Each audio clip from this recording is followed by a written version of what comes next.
محترم سامعین کرام، گزشتہ سبق ہم نے جو پڑھا تھا عقبہ کے مقام پر مکہ مکرمہ میں جو دوسری بیعت، بہت بڑی بیعت ہونے جا رہی تھی رحمت عالم صلی اللہ علیہ وسلم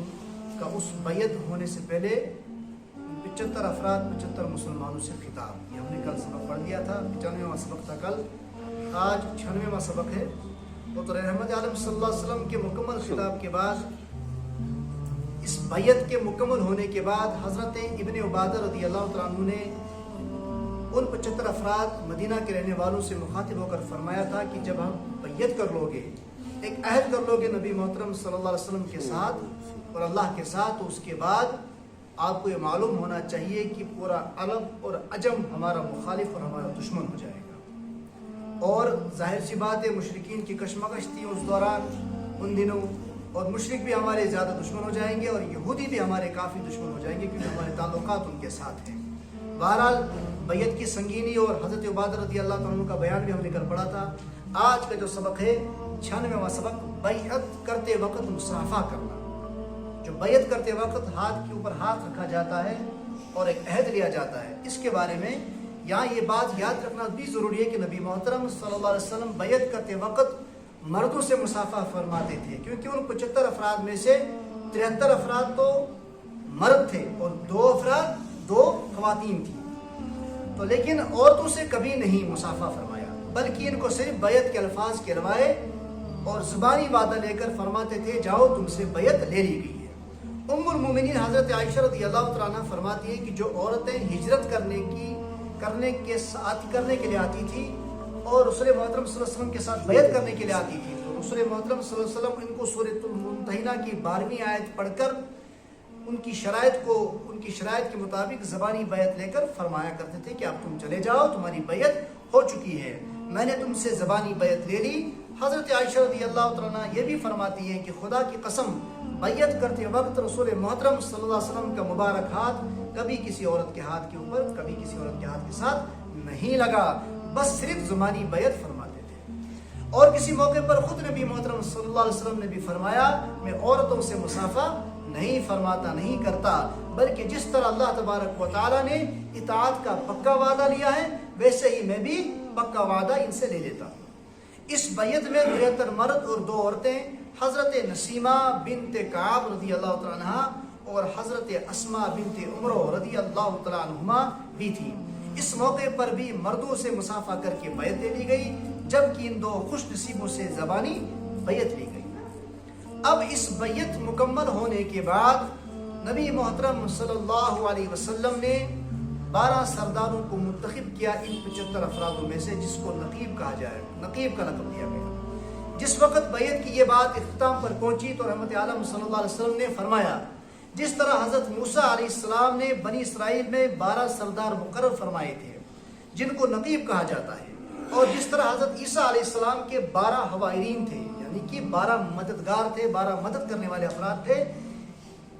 میں بھی اسی طرح تمہارے لیے حضرت جبرائیل علیہ السلام کے اشارے پر 12 سرداروں کو منتخب کرتا ہوں، مقرر کر لیتا ہوں۔ پھر جن کو نقیب مقرر فرمایا تھا، ان سے فرمایا تم اپنی قوم میں جا کر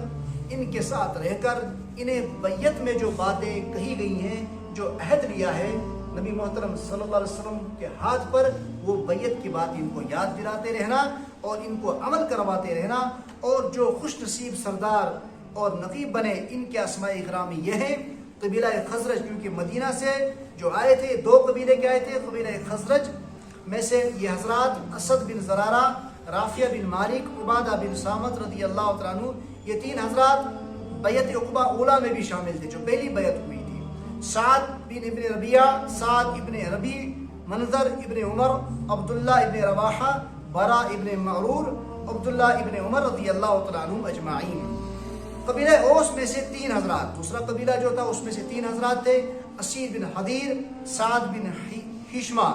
ابو الہیشم بن تہان، اور کچھ حضرات نے حضرت ابو الہیشم کی جگہ حضرت رافیہ بن عبد المنظر رضی اللہ تعالیٰ عنہ کا نام لکھا۔ یہ جو سارا واقعہ عقبہ کی جگہ پر ہو رہا تھا، بیعت ہو رہی تھی، خطاب ہو رہے تھے۔ بیعت کرنے کے بعد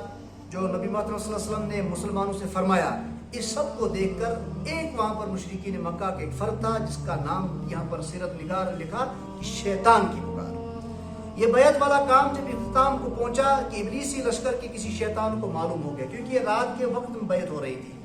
جو مدینہ سے مکہ کے لیے حج کے لیے آئے تھے مسلمان 75 افراد،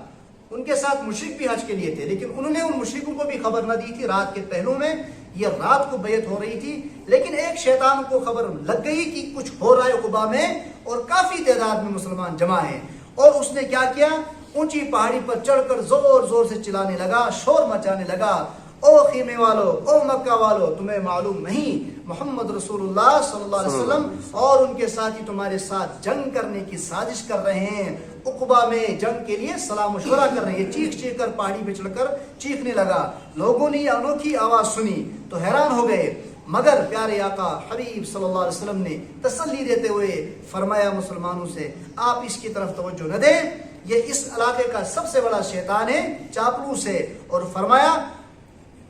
او خدا کے دشمن سن۔ نبی محترم صلی اللہ علیہ وسلم اس موقع پر اس شیطان سے فرمایا کہ اے خدا کے دشمن سن، اب میں بہت جلد تیرے لیے فارغ ہونے والا ہوں، یعنی کہ بان قریب فتح ہونے والی ہے، ہم نمٹ لیں گے تم سے بھی۔ یہ بات سنتے ہی انصاری صحابی حضرت عبادہ بن رضی اللہ، سعد بن عبادہ رضی اللہ تعالیٰ عنہ کھڑے ہو گئے، جوش میں آ کر فرمانے لگے، حضرت اگر آپ کی اجازت ہو تو ہم ان مکہ والوں کو کچھ سبق سکھائیں۔ نبی محترم صلی اللہ علیہ وسلم نے منع فرمایا کہ نہیں نہیں، آپ اپنے خیموں میں چلے جاؤ، خاموش رہو، ابھی اس کی اجازت ہمیں نہیں ملی ہے۔ یہ آج کا سبق تھا۔ اللہ تبارک و تعالیٰ ہمیں سیرت پر عمل کرنے کی توفیق عطا فرمائے۔ اب کل کا سبق ہوگا بیعت والوں کا قافلہ مدینے کے راستے پر گامزن۔ وصلی اللہ تعالیٰ